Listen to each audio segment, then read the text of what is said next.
how I changed my lifestyle without risking a dime, and often saving many dimes within the process. I have recently moved out of my parents' house, and since I moved out of the house in the middle of a pandemic with limited jobs and a dwindling economy, I have had to learn some fierce money-saving techniques. My parents were incredibly frugal, and I, like many children growing up, didn't realize the full benefits of this frugality. In fact, I was a bit annoyed by it, one could say. To me, it seemed like an enormous waste of time and energy to be using things so thoroughly. Yes, I know I was a selfish brat. That is.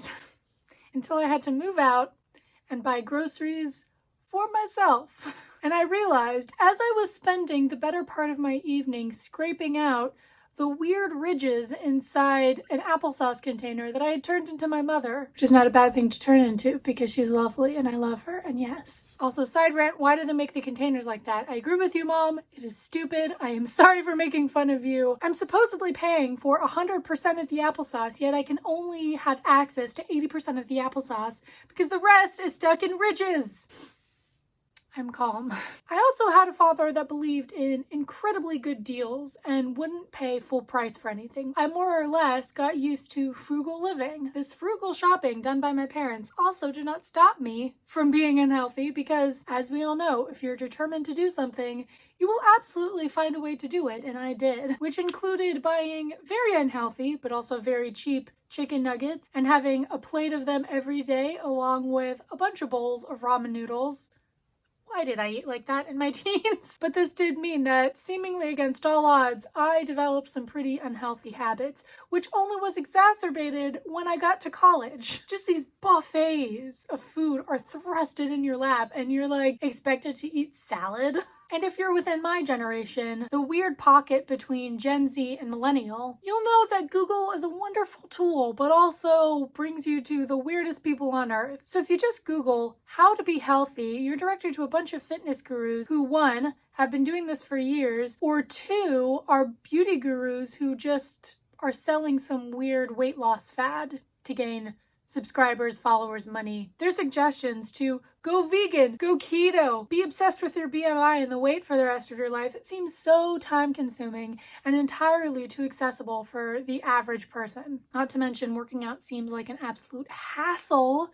When they consider 20 minutes to be like our 5 minutes, 20 minutes is like an hour to me. Like if the average, if that's an hour, at least when I was starting out, I was like, I don't know, 20 minutes of high intensity cardio. I don't want to be jumping. Not to mention if you're factoring in a bunch of kids, or you've just gotten divorced, or you're a single mother, or you have a demanding job, or your metabolism is really slow, or you're there's so many variables and so many opportunities for shame within this topic. So let me just debunk a couple of things. When I started this journey for myself, I thought that the key to weight loss was exercising every day, 1 hour a day. That's actually a lot, especially since exercise isn't the biggest contributing factor to weight loss. What makes the bulk of the difference, and this is scientific, is the food that you eat, how much you consume. Exercise does not have to be CrossFit. Exercise can fit within the mold of cheap and fun. You can just have a 10-minute dance party to your favorite hits. I do that all the time. You can also go for a walk. That's incredibly healthy and very relaxing. And maybe, listen to an audiobook, ponder the mysteries of the universe. It's all up to you. There are thousands of free hour-long workout videos on YouTube, which I've linked in a convenient playlist down below. I often see these fitness trainers who have been doing it for years and they have the ideal body type and you just get jealous whenever you watch them. So I've included a variety of body types, both in the instructors and the regular people like you and me in the video working out. And it's just so comforting to see that there's not one type of fit. There's not one type of, hourglass, nipped in body shape that seems really popular right now. Also, another hack, if you don't feel like doing really intense cardio, type in low impact, which means you're not jumping up and down, you're not putting stress on your knees. Another set of keywords is for women over 50, which I know, I'm 23, that makes me feel weird typing it in, but really it just means low impact. It just means that it's not the most intense thing out there. And you would not believe how helpful it is just exercising moderation, especially within the workouts that you do, exercising moderation and not going too hard. Here we are all about the snowball effect rather than the microwave effect, if you know what I'm saying.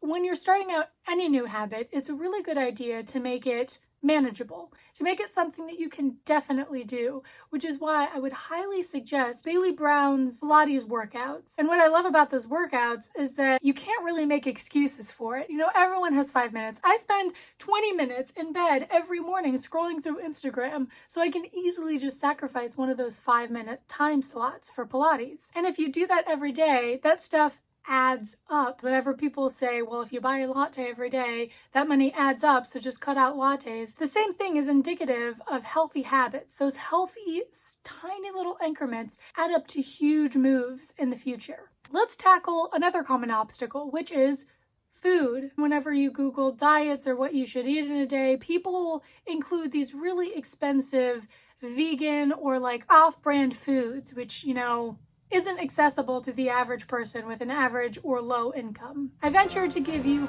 healthy, delicious, flavorful, incredible options that you will actually look forward to both cooking and eating. That's right, cooking. My first tip to you is get all the spices and get all of the condiments. Powdered garlic, Italian seasoning, pepper, salt, powdered ginger, powdered onion, dillweed, red pepper flakes, and parsley. And as far as condiments go, soy sauce, honey, hot sauce, ketchup, mustard, mayo, barbecue. This is because spices and condiments are not only incredibly cheap and act as great substitutes for a lot of fresh ingredients. For example, garlic versus garlic powder. Just use 1/4 teaspoon of garlic powder instead of a clove of perishable garlic that might rot in your fridge when you forget to use it. Now, you've probably heard it said if you've already watched a bunch of these videos, but frozen is your friend. This goes 2 ways. You can either buy fresh ingredients and then chop up and freeze them to save money, or you can buy ingredients that come frozen. You can get a bag of frozen vegetables for $1, and my freezer back there is completely filled to the brim with bag after bag after bag of frozen vegetables.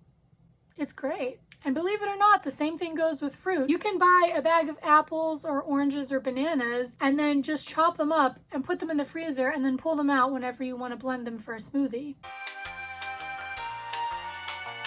There's also soup, which, life hack, you can use the leftover crock pot juices, broth is a better word, not juices. And you can use that delicious broth for soup. So it's like 2 meals in one. It's amazing. And you can also bake your own fries at home, both regular potato and sweet potato. I highly recommend having a little bit of barbecue sauce with the sweet potatoes. Dances on the palate. And if you have a bit of a sweet tooth, here are some dessert recommendations as well. 1 serving mug cakes, no bake small batch cookies, plain popcorn with melted chocolate drizzled on top, not to mention just fruit in general. Another thing that a lot of people are intimidated by when they're first learning to cook is the flurry of ingredients often included in these recipes, which is where I discovered substitutions, which is basically a fancy way of saying that you're using the ingredients that you already have, so you're not having to go out and buy a bunch of other expensive ingredients. Another thing that comes in handy is appliances. So having a crock pot, a blender, a pita sandwich flattener toaster thing. Another tip that I have is to actually indulge in some luxury food items. Now, this doesn't mean that you have to buy caviar for yourself.